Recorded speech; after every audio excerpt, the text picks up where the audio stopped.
Audience అందరికీ music lovers అందరికీ fans అందరికీ చాలా థ్యాంక్స్ జూలై ఆడియోని పెద్ద సూపర్ డూపర్ హిట్ చేసినందుకు. అలాగే ఈ సందర్భంలో ప్రొడ్యూసర్ గారికి, మా డైరెక్టర్ త్రివిక్రమ్ గారికి, బన్నీకి అందరికీ థ్యాంక్స్ చెప్తున్నాను for this wonderful opportunity. Julayi cinema అయిపోయింది, నేను మాత్రమే చూశాను, రీ రికార్డింగ్ చేశాను కాబట్టి. And I really loved it and I think you going to see Bunny in a very different dimension. Trivikram గారి మాటలు కూడా ఒక డిఫరెంట్ డైమెన్షన్లో ఉంటాయి, ఈ సినిమాలో ఉన్నాయి. నాది త్రివిక్రమ్ గారి కాంబినేషన్లో ఎప్పటికీ మర్చిపోలేము మేము మా జల్సా.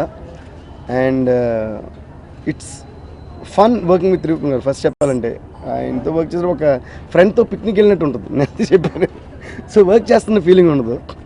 సో అందువల్ల హాయిగా ఎంజాయ్ చేస్తూ రెమ్యూనరేషన్ వచ్చినమాట. ఇది ప్రొడ్యూసర్ గారు ఉన్నప్పుడు చెప్పడం రిస్కే, అందుకని మీరేమి కట్ చేసేది సార్, బాగుంటుందని చెప్పాను. సో జల్సా అలాగే ఆడుతూ పాడుతూ ఎంజాయ్ చేస్తూ పాటలు చేస్తాం. అండ్ వన్స్ అగైన్ జల్సా తర్వాత మళ్ళీ పవన్ గారి కాంబినేషన్లో గబ్బర్ సింగ్ చేయడం, అది పెద్ద హిట్ అవడం చాలా సంతోషంగా ఉంది. అలాగే జల్సా తర్వాత త్రివిక్రమ్ గారితో జూలై అండ్ ఆడియో ఆల్రెడీ పెద్ద హిట్ అయింది. I'm very happy and the film is definitely gonna be super hit and it's gonna rock. ఆ నమ్మకం నాకుంది. అలాగే మా బన్నీది నాది కాంబినేషన్ అన్ని ఆడియోస్ సూపర్ సక్సెస్ అయిన ఇప్పుడు వరకు. సో ఎలా కాంబినేషన్ చూసుకున్నా అది చాలా బాగుంది, ఆనందంగా. సో ఈ హోల్ మొత్తం కాంబినేషన్ అంతా కలిసి డెఫినెట్గా ఒక సూపర్ హిట్ బ్లాక్ బస్టర్ వస్తుందని ఒక నమ్మకంతో ఉన్నాం. So I like to thank everybody on this occasion. యాక్చువల్గా ఒక ఆడియో చేస్తే అదే ఆడియోలోనే ఒక పర్టికులర్ సాంగ్ని డిఎస్పీ మిక్స్ అంటూ ఇంట్రడ్యూస్ చేస్తాను. అది యాక్చువల్గా చాలా పాపులర్ అయింది. అండ్ అది ఏదన్నా ఆడియోలో అది పెట్టకపోతే ఇందులో ఎందుకు సార్ పెట్టలేదని కొరియోగ్రాఫర్స్ డాన్సర్స్ నన్ను అడిగేంత విధంగా అది పాపులర్ అయింది. I just did it for fun and then it really clicked. So అలాగే జల్సాలో కూడా డిఎస్పీ మిక్స్ పెట్టాం. అప్పుడు త్రివిక్రమ్ గారు నన్ను ఒకరోజు బలవంతంగా రప్పించి జల్సాకి ఒక మ్యూజిక్ వీడియో షూట్ చేశారు ప్రమోషన్కి. But that time we didn't have enough time దాన్ని ఎడిట్ చేసి ప్రమోట్ చేసేంత టైం లేకపోవడం వల్ల దాన్ని వదిలేసాను తర్వాత. సో మళ్ళీ జూలై చేస్తున్నప్పుడు మళ్ళీ త్రివిక్రమ్ గారు అది స్టార్ట్ చేస్తామన్నమాట ఈసారి. And what was the driving force was for this video అంటే త్రివిక్రమ్ గారు అప్పుడు మనం చేయాలనుకున్నాం బట్ చేయలేకపోయాం కాబట్టి ఈసారి డెఫినెట్గా చేయాలి. దానికంటే కూడా additional plus point which drew me towards this is Trivikram garu అన్నారు, మీకు బన్నీకి ఎప్పుడూ ఒక కెమిస్ట్రీ ఉంటుంది. లైక్ స్టేజ్ మీద మీరు పాడితే బన్నీ వచ్చి డాన్స్ చేయడం, లేదా బన్నీ అక్కడ ఉంటే మీరు స్టేజ్ మీద బన్నీతో మాట్లాడటం.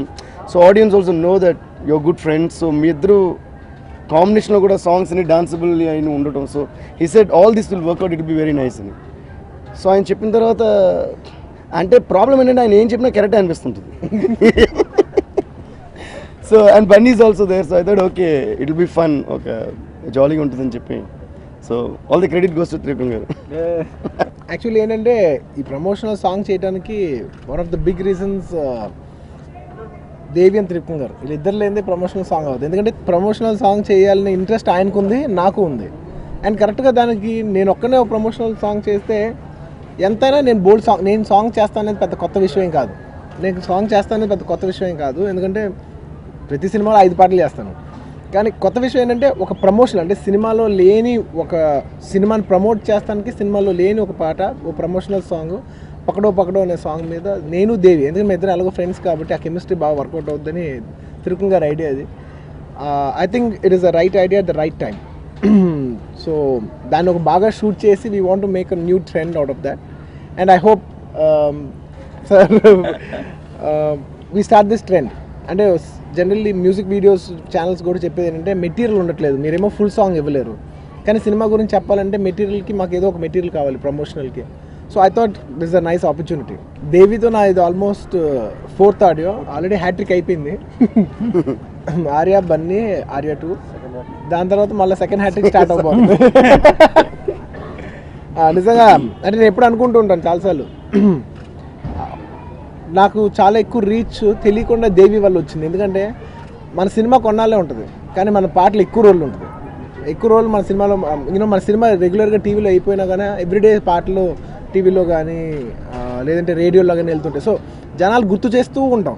సో జనాల మైండ్లో ఎక్కువసేపు ఉండడానికి డెఫినెట్లీ ఆడియో అనేది ఏ హీరోకైనా చాలా ఎక్కువ రీచ్ తీసుకెళ్తుంది. సో డెఫినెట్లీ నేను ఇంత రీచ్ అవ్వగలను ఎంతో కొంత కారణం దేవి ఆడియో.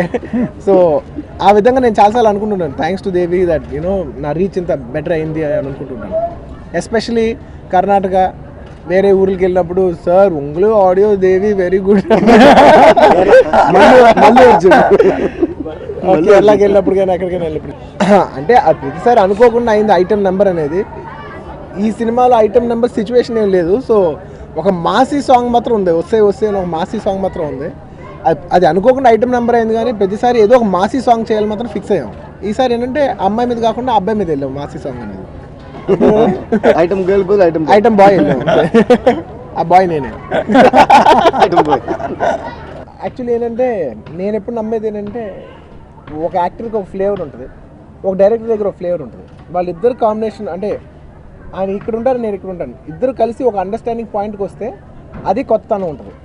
అండ్ ఏదో నేనేదో డిఫరెంట్గా నేను చేసేది కాకుండా ఏదో నాకు మ్యాచ్ అవ్వదు ఏదో చేసినట్టు ఉండదు. అట్ ద సేమ్ టైం రెగ్యులర్గా చేసినట్టు ఉండదు, ఎప్పుడు చేసేది చేసినట్టు ఉండదు అనమాట. సో ఇద్దరు కాంబినేషన్లో వచ్చేదే మేము ట్రై చేసాం, అండ్ అది వర్కౌట్ అవుతుందని నేను ఆశిస్తున్నాను. రేపు అది ప్రజలు చెప్తే ఐల్ బీ వెరీ హ్యాపీ, మేము అనుకుని వర్కౌట్ అయిందని. ఇలానే అన్నమాట ఇది. నేను ఆల్మోస్ట్ అందరితో పనిచేస్తే నీతో తప్ప ఆఖరికి పని చేస్తున్నాను అండి. So at last I work to తెలియనా కల్సా చూసినప్పుడు మొత్తం నుంచి నాకు మనసు పీకేసేది. డెఫినెట్లీ తిరుపతి గారితో చేయాలని ప్రతి యాక్టర్కి ఉంటుంది. అంటే నేనేం ఎక్స్పెక్ట్ చేశానో ఎగ్జాక్ట్గా, అంటే ఒక డైరెక్టర్ దగ్గర నుంచి ఈయనైతే నన్ను ఇలా చూపిస్తారు, నాలో లేనో యాంగిల్ ఒకటి ఎక్స్ట్రాక్ట్ చేస్తారని నేను ఏది ఎక్స్పెక్ట్ చేశానో. అంటే ఫస్ట్ ఒక ఇలాంటి సినిమా చేద్దాం, ఒక స్క్రిప్ట్ చేద్దాం అనుకునే ముందు ఫస్ట్ త్రివిక్రమ్ గారు అనేది లాక్ అయింది. అంటే ముందు స్క్రిప్ట్ అయినా జనరల్గా ఎలా ఉంటుందంటే ఒక డైరెక్టర్ వచ్చి స్క్రిప్ట్ చెప్తారు, స్క్రిప్ట్ నచ్చితే ఇద్దరు ఓకే అనుకుంటారు. ఈసారి అలా కాదు, త్రివిక్రమ్ గారితో సినిమా చేయాలని అనుకున్న తర్వాత స్క్రిప్ట్ పుట్టింది. నేను అనుకుంటాం మాత్రం అదే. సో మా కాంబినేషన్ లాక్ అయిన తర్వాత స్క్రిప్ట్ లాక్ అయింది. దాని మెయిన్ రీజన్ ఏంటనేది నాకు డెఫినెట్లీ నా ఇంట్రెస్టే ఆయనతో చేయాలని. అంటే ఎంత ఇంట్రెస్ట్ ఉంటే స్క్రిప్ట్ వినకుండా కూడా సార్ ఫస్ట్ మీరు చేయండి, మీరు చెప్తే డెఫినెట్లీ ఏదో ఒకటి బాగుంటుంది, ఒక మంచి విషయం పడతారనే కాన్ఫిడెన్స్ ఉంది నాకు. ఆ కాన్ఫిడెన్స్తోనే సినిమా కూడా చేశాను, and definitely I'm very happy with the product. అది రేపు జనాలు కూడా చెప్తే నేను నిజంగా నేను ఆనందిస్తాను. ఎందుకంటే నేను ఇప్పుడు ఏం చెప్పినా సినిమా రిలీజ్ అవ్వకముందు ఏం చెప్పినా కొంచెం ఎక్కువ చెప్పినట్టే ఉంటుంది. డెఫినెట్లీ యాక్టర్గా మాత్రం ఆయన అంటే తెలియకుండా చాలా యాక్టర్స్కి కొన్ని రెగ్యులర్ ఎక్స్ప్రెషన్స్ కానీ కొన్ని రెగ్యులర్ మాడ్యులేషన్స్ కానీ ఉంటాయి. అది డెఫినెట్లీ త్రివిక్రమ్ గారు లాంటి డైరెక్టర్సే బ్రేక్ చేయగలరు. కొంచెం దగ్గరుండి పర్ఫార్మెన్స్ చెక్కుతాం, కానీ కొన్ని ఇలా మీరు రెగ్యులర్గా చేయొద్దు అలా మార్చి చేయండి అని అది మనకు తెలియదు, చేసేవారికి అసలు తెలియదు. డెఫినెట్లీ డైరెక్టరే ఒక కొత్త యాంగిల్ చూపించగలరు, అండ్ ఆయన చూపించారని మాత్రం నేను నమ్ముతున్నాను. ఎందుకంటే నేను చూసుకున్నప్పుడే నేను కొత్తగా కనబడుతున్నాను, నేను రెగ్యులర్గా చేసేది కాకుండా కొత్తగా కనబడుతున్నాను. అది డెఫినెట్లీ దేవి కూడా నాకు ఫోన్ చేసి ఫస్ట్ చెప్పిన మాట అది, నువ్వు చాలా డిఫరెంట్ కనబడుతున్నావు అనేది. డెఫినెట్లీ ఫస్ట్ అడిగిన దేవినే నేను 2 విషయాలు చెప్పాను యాక్చువల్గా. ఒకటి బన్నీకి ఫోన్ చేసి, బన్నీ నీ పర్ఫార్మెన్స్ అంటే వి ఆల్ నో దట్ అన్ని సినిమాల్లో తన పర్ఫార్మెన్స్ బాగుంటుంది, బట్ ఇందులో చాలా అదే అంతకన్నా డిఫరెంట్ డైమెన్షన్ ఉన్నా ఇందులో టోటల్గా వేరేలా కనిపించింది. అండ్ అంటే ఇందులో ఎంటర్టైన్మెంటే కాకుండా దిస్ ఇస్ రొమాన్స్ అండ్ కొన్ని యాక్షన్ సీక్వెన్స్, కొన్ని యాక్షన్లో ఎమోషనల్ సీక్వెన్సెస్ ఉన్నాయి కొన్ని, పోలీస్ అది చాలా బాగా చేశారు. అండ్ త్రివిక్రమ్తో ఏమన్నానంటే సార్ మీ డైలాగ్ మీకే పోటీ అయినట్టు ఉంది సార్ ఇది అన్న. సో హీస్ రియలీ అంటే ఇలా కూడా రాయొచ్చు సినిమాకి డైలాగ్స్ అన్నట్టుగా హీస్ బన్నీ అన్న నిజంగా he's taken it to another level and another trend. Characters అంటే సినిమా మేము ట్రైలర్లోనే చెప్పాం, ఈజీ మనీ కరెక్ట్ కాదని చెప్పడం ఈ సినిమా తాలూకు ఉద్దేశం అంతే. కాకపోతే నేను అనుకోవటం ఏంటంటే బన్నీ ఇప్పటిదాకా చేయనివి ఏమన్నా ఇవన్నీ సెలెక్ట్ చేసి ఈ కంటెంట్లో అవన్నీ చేయించడానికి ట్రై చేసాం. ఈ సినిమా తాలూకు కథ చెప్పే విధానంలో ఇప్పటిదాకా అతను ఎక్స్ప్లోర్ చేయని పర్ఫార్మెన్స్ సైడ్ ఏముందో ఆ ఏరియాలన్నీ వెతకటానికి ట్రై చేసాం యాక్చువల్గా చెప్పాలంటే. సో ఖచ్చితంగా ఫ్రెష్గా ఉంటాడని మాత్రం నేను చెప్పగలను. ఉత్తమైన లక్షణాలు లేకపోయినా అటెండ్ చేసే ట్రావెల్ చేయడం కూడా ఆడు కూడా హీరో అవుతాడు కదా, అలాంటి హీరో ఇది. ఆల్రెడీ ఉత్తమైన లక్షణాలు ఉన్నాడు కాకుండా చివరిగా ఉత్తమంగా మారేవాడు కూడా హీరోనేగా ఫైనల్గా. సో అలా అనుకోండి, చెప్పండి, చాలా ఈజీగా ఉంది సార్ నిజంగా వర్క్ చేయడం. అసలు ఏమి సినిమా కంప్లీట్ అనేది కూడా అనిపిస్తుంది, చేసాం అయిపోయింది ఆల్రెడీ. నిజంగా తెలియలే ప్రాసెస్ అయితే మేము అందరం బాగా ఎంజాయ్ చేసాం. ఎందుకంటే ఎవ్రీడే సెట్లో ఏదో రాజేంద్ర ప్రసాద్ గారు లేదా బ్రహ్మానందం గారు లేదా ఎంఎస్ గారు ధర్మవరం సుబ్రహ్మణ్యం గారు ఇలా ఎవరిలో ఒకళ్ళు ఉండేవారు. అంటే ఈ సినిమాలోని ఎంఎస్ నారాయణ ఎవరిలో ఒకళ్ళు కంటిన్యూస్గా సినిమాలో. సో బేసిక్గా నేను హ్యూమర్ ఇష్టపడతాను. బన్నీలో బోల్డ్ అని సెన్స్ ఆఫ్ హ్యూమర్ ఉంది. ఆల్రెడీ కమెడియన్ ఉన్నారు, హ్యూమర్ అని కమెడియన్. తెలియలే మాకు టైం అసలు. నవ్వుకుంటూనే సినిమా అయిపోయింది. We thoroughly enjoyed the process of making this. ఈ సినిమా ఆల్రెడీ ఆడియో రిలీజ్ అయిందండి. చాలా బిగ్గెస్ట్ హిట్ ఆడియో. సాంగ్స్ కూడా విజువల్స్గా కూడా నేను చూశాను. అన్ని పాటలు చాలా ఎక్స్ట్రాడినరీగా ఉన్నాయి. బన్నీ చాలా కొత్తగా ఉంటాడు సినిమాలో, చాలా బాగా తీశారు. అది క్రెడిట్ అంతా డైరెక్టర్ గారిదే, చూపించడం బన్నీ అట్లా. ప్లస్ దేవి గారితో ఎప్పటి నుంచో చేయాలని ఒక ఆశ, ఈ సినిమాతో కుదిరింది.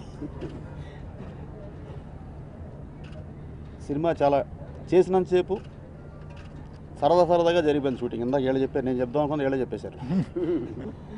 చాలా సరదాగా జోకులు వేసుకుంటూ ఈయనతో సినిమా చేస్తే అప్పుడే అయిపోయిందా సినిమా అనిపించింది. అంటే ఇంకొంచెం షూట్ చేస్తా అంటే మేము ఇంకా తీస్తాం. No problem. మా నాన్న రిలీజ్ చేయాలండి సినిమా, అందుకని మీరు కొంచెం షూటింగ్ చేయడం ఆపండి అన్నారు నన్ను. సినిమా కూడా చాలా బాగుంది. ఎంటర్టైన్మెంట్, యాక్షన్, సాంగ్స్, లవ్ అన్నీ ఈక్వల్గా ఉంటుంది సినిమాలో. అంటే యాక్షన్ గురించి మనం ఎక్కువ చెప్పట్లా, చూసిన తర్వాత థ్రిల్ అవుతారని దాని గురించి ఎక్కువ ఓపెన్ చేయట్లేదు. రిలీజ్ అయిన తర్వాత కూడా ప్రేక్షకులు కూడా దీనికి 10 ఎంజాయ్ చేస్తారు. నేను ప్రపంచవ్యాప్తంగా రిలీజ్ చేయాలని అనుకుంటున్నాం. జూలై 11 రిలీజ్ చేస్తున్నాం సినిమాని. పోస్ట్ ప్రొడక్షన్ జరుగుతుంది, డీటెయిల్స్ మిక్సింగ్ జరుగుతుంది. ఈ సినిమాని ఆంధ్రప్రదేశ్ వచ్చి సిరి మీడియా వాళ్ళు ద్వారా రిలీజ్ చేస్తున్నాం. ఆంధ్రప్రదేశ్ సినిమా గురించి, మేకింగ్ గురించి అందరూ చెప్పారు. నేను ముఖ్యంగా అంటే ఆడియన్స్లోని, ఎగ్జిబిటర్స్లోని, కొంతమంది డిస్ట్రిబ్యూటర్స్లోని కొన్ని అనుమానాలు ఉన్నాయి, ధర్మ సందేహాలు. 13న జులై వస్తున్నాడా రావట్లేదా అని. ఖచ్చితంగా 13న వస్తున్నాడు. అది నేను మొట్టమొదటి చెప్పబోయేది. తర్వాత ఎన్ని థియేటర్లో రిలీజ్ అవుతుంది అని అడిగారు. ఆత్మవంచన లేకుండా చెప్పాలంటే ఆంధ్ర రాష్ట్రంలో 1200 థియేటర్లో రిలీజ్ అవుతుంది. అంటే దానికి చాలా కారణాలు ఉంటాయి. అన్నెందుకు అవట్లేదు, ఇన్నెందుకు అవట్లేదు అని అంటే దానికి చాలా కారణాలు. ఇప్పుడు అనవసరం అవన్నీ చెప్పడం. But audio extraordinary hit. ఇది ఈ గత 3-4 సంవత్సరాల్లో 4.5 రేటింగ్ వచ్చిన ఆడియోస్లో ఇది రెండోది. ప్రతి ఎగ్జిబిటరు చాలా కీన్గా ఎప్పుడు వస్తుందా అని అబ్జర్వ్ చేస్తున్నాడు. చిన్నపాటి ధర్మ సందేహాలు ఉన్నాయి, అది వాళ్ళతో నివృత్తి అయిపోతుందని చెప్పి అనుకున్నాను. 13న ఎట్టి పరిస్థితుల్లోనే ప్రేక్షకుల ముందుకు వస్తున్నాడు.